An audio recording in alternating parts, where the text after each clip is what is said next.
going back to pressure. We talked about this a little bit before we recorded of, mental toughness and everything. Um, I really want to hear this piece, but I'm gonna introduce it a better way. Most of the time, the conversation around mental toughness is built from coaches and kind of historically around strength and conditioning coaches and that Mhm. side of stuff. Please give your definition of mental toughness because I like that a lot. And what can we do to better build mental toughness, as I'm calling it for now? So what can we do about that? Yeah. So as we were talking, I never use the term mental toughness in our organization or with athletes. We use more of mental resilience, simply because that idea of mental toughness, it the way that it's evolved and developed is in order to be strong, you have to be tough.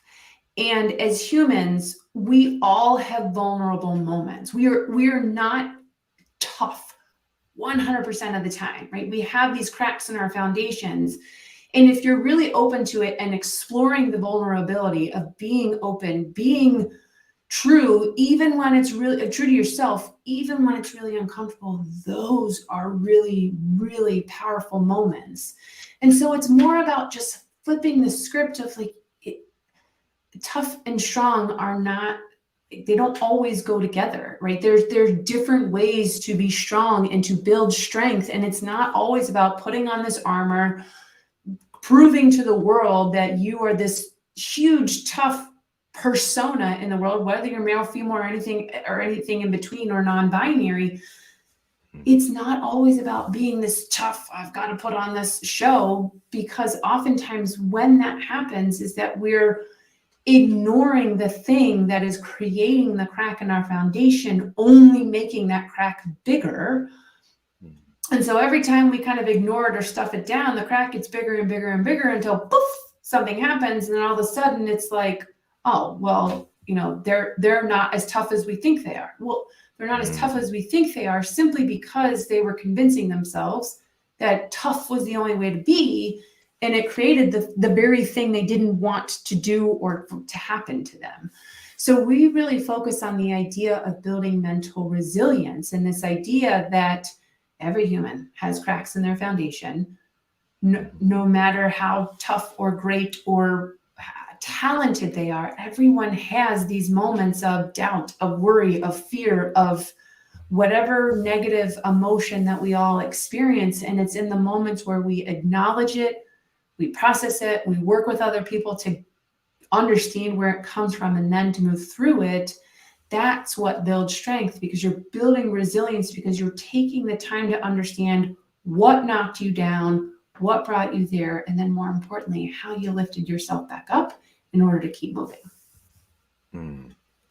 I really like that. I think that's a more productive mindset to have. Because, like you said, toughness doesn't always equal to strength. But the fact that you, like we said before, being self aware and knowing, okay, I like to say, I need a timeout. Let me sit on the bench for a second and get myself together. Like, Yeah. just give me coach. Let me just get myself together. Everybody has that pocket where you can't play the game 24/7. You can't be at this level in life 24/7. But you can be resilient and be tough by getting back up and coming back into the game. And I think that's a tough concept for athletes sometimes because Mhm. we all are just go go go. You Yep. like you said, you're weak if you need it's so stupid. You're weak if you need water. You weak if you need breaks. And it's just like, bro, I'm a human being. Like I get what you're saying. I get what your goal is, but one plus one is not equaling two right here. I get what the outcome is, but you're giving me like pie right now. This it's not adding up. Right. So Well, uh, I mean, any strength and conditioning coach would tell you that rest and recovery and, allowing the opportunity for your muscles to rebuild after being broken down, like that's part of the science behind it.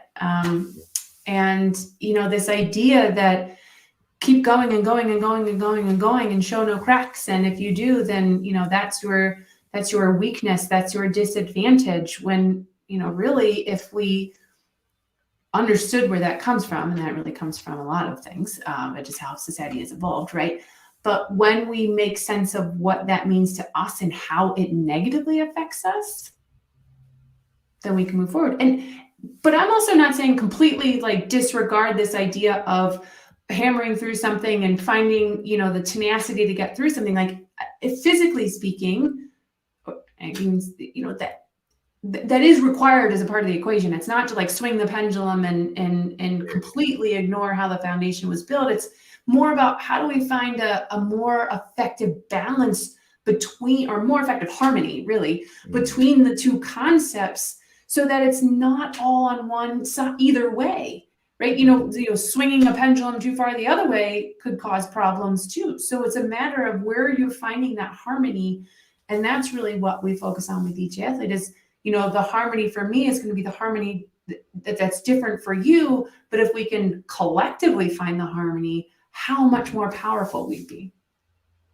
Yeah, I think that's very important that we mention that too, because so many times you'll have the mental coaches and performance people who will say, "Hey, mental toughness is not, yelling at the athlete or whatever," and it's like you're almost calling them and being soft. But then the old school coaches who are saying, "Yo, you need to be tough," and I think that we get so caught up that it's left field or right field, or it's right or wrong. But it's like both sides are right and both sides are wrong. Like you said, find that perfect harmony to where it makes sense. Because I'm not a yeller. I'm not going to scream and yell at you. I'm chilling. I'm laid back, but I will get in you if necessary.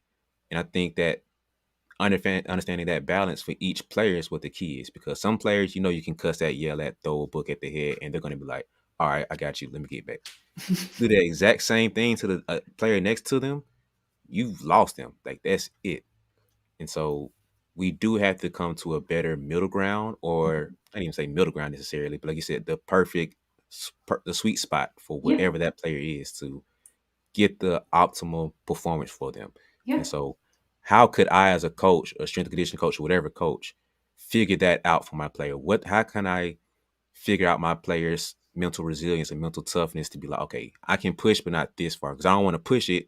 I lose them, and now everything went left. So what can I do to find that sweet spot for each player? Yeah, I mean, it kind of comes full circle. What we were talking about when we were talking with parents is like, invite them in, ask them questions, like, ask some questions, right? Of like, what is it that really motivates you? What about my way or behavior or whatever, word you want to use as a coach that really drives you? And you might be surprised in terms of what athletes say and how articulate they are about, hey, this is what really drives me, or this pisses me off, or you do this and I get pushed to a brink that I don't know how to come back from. And then experiment from there. Like, see what kind of harmony you can create for that athlete, and then get feedback from them of like, hey, we're going to try this. I'm going to try. I'm being upfront too. Like, hey, I'm going to try this. We're going to see how it goes. It doesn't work. I want your feedback, and being open to having that feedback come back to you, and having the ego and having as little ego as you possibly can, and humility to say, okay, that experiment didn't work. We didn't yet find the harmony. Because that's what we do too, is that I'm always open to clients and their parents and their coaches to say, hey, I'm not an expert in what your athlete needs at this moment. I'm an expert in figuring out what truly is going on, where the root cause of things are. Then we're going to work together as a team to figure out what's the best success formula that is going to work for this athlete. We're going to experiment. I want you to come back to me and say, hey, that didn't work at all. Great. And we're never going to touch it again. Or, hey, that kind of worked. I probably need a little bit more data or ways to figure this out. Okay, that's a yellow, so we'll keep it on the list. That really worked. Green, great. We're going to take that. But it's all about asking questions, inviting them in. And, even sometimes I was saying, like, give a heads up to the player if what you're going to try. But I was thinking in my mind that not all of my coaches ever did that. And one of my favorite coaches of all times, one time he made me angry before a race. Like he was just picking at something. I don't remember what it was. I was like 12 years old, but I remember this of like, what the hell? Where is this coming from?